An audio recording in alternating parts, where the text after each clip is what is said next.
For my little excursion project, I went to a show at the Sims Township Library and I saw a jazz band called the Blue Night Jazz Band. And they are a quintet of the piano, the drums, the sax, the trumpet, and the bass. And they play jazz standards from the 1940s to the 1970s.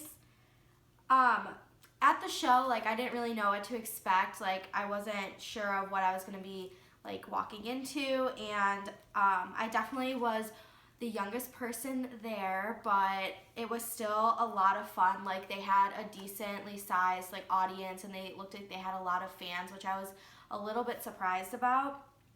I set up my interview with Ed Holcomb, and he was the pianist in the band. And overall, like, he was really like excited to speak with me and like help me with this project, and he was like very interested in like our American music class, and was really happy to talk to me about his passion for jazz music.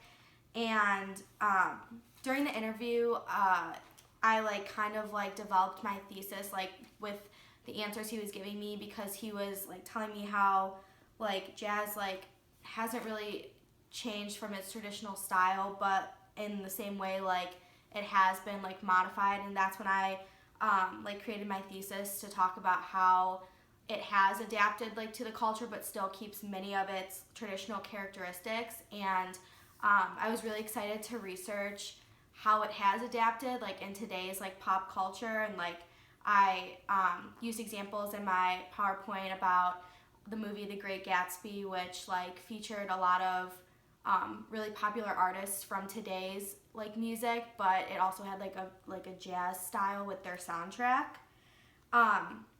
Overall, like, I thought this project was very informational, and like it kind of like opened up my eyes to like a genre of music that I wasn't really familiar with, but it like allowed me to make the connection like with my like music culture to the traditional culture of jazz.